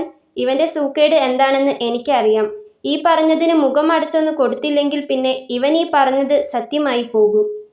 അതും പറഞ്ഞുകൊണ്ട് ആദിയെ പിടിച്ചു മാറ്റി അബി ആദർശിന്റെ മുഖം നോക്കി ഒന്ന് കൊടുത്തിരുന്നു. ആദർശിന്റെ കരണം പുകച്ച ആ അടിയുടെ ശബ്ദം കേട്ട് ആദി ഒന്ന് ഞെട്ടി. തെല്ലൊരു നിമിഷം വേണ്ടി വന്നു എന്താ സംഭവിച്ചതെന്ന് ആദർശിന് മനസ്സിലാക്കാൻ. നീ എന്നെ തല്ലിയല്ലേ? അതും പറഞ്ഞുകൊണ്ട് ആദർശ് അബിയുടെ കോളറിൽ കയറി പിടിച്ചു. അങ്ങോട്ടും ഇങ്ങോട്ടും പിടിവലിയായപ്പോൾ ആദി കരഞ്ഞുകൊണ്ട് അവരെ പിടിച്ചു മാറ്റാൻ ശ്രമിച്ചു. അപ്പോഴാണ് സത്യേട്ടൻ അവിടേക്ക് വന്നത്. പരസ്പരം പോരുകോഴികളെപ്പോലെ അങ്ങോട്ടും ഇങ്ങോട്ടും കയർത്തു നിൽക്കുന്ന അബിയെയും ആദർശിനെയുമാണ് സത്യേട്ടൻ കാണുന്നത്. കരഞ്ഞുകൊണ്ട് അവരെ പിടിച്ചു നിർത്താൻ ശ്രമിക്കുന്ന ആദിയും. സത്യേട്ടൻ വേഗം ബൈക്ക് നിർത്തി അവർക്കരികിലേക്ക് ചെന്നു.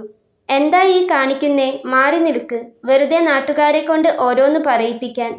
അതും പറഞ്ഞ് സത്യേട്ടൻ അവരെ രണ്ടുപേരെയും പിടിച്ചു മാറ്റാൻ നോക്കി. എന്നിട്ടും അവർക്കൊരനക്കവുമില്ല. അബി, നിനക്കെങ്കിലും വിവരമില്ലേ? നാട്ടുകാർ ശ്രദ്ധിക്കും. ഇവനൊന്നും ഉണ്ടാകില്ല.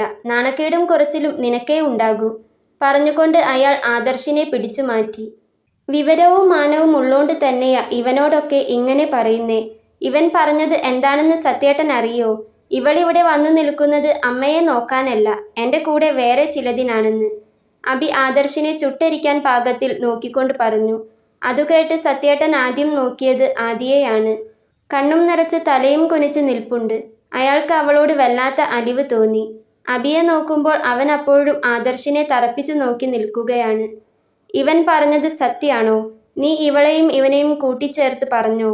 സത്യേട്ടൻ ആദർശിന്റെ നേരെ തിരിഞ്ഞു നിന്നുകൊണ്ട് ചോദിച്ചു. ആദർശ് അത് കേട്ട ഭാവം പോലും നടിച്ചില്ല. നിന്നോടാ ചോദിച്ചേ, നീ അങ്ങനെ പറഞ്ഞോ? സത്യേട്ടൻ വീണ്ടും ചോദിച്ചു. ചിലപ്പോൾ അങ്ങനെ പറഞ്ഞു കാണും. ഇനി അങ്ങനെ പറഞ്ഞെങ്കിൽ തന്നെ നിങ്ങളോട് അത് സമ്മതിക്കേണ്ട കാര്യം എനിക്കില്ല.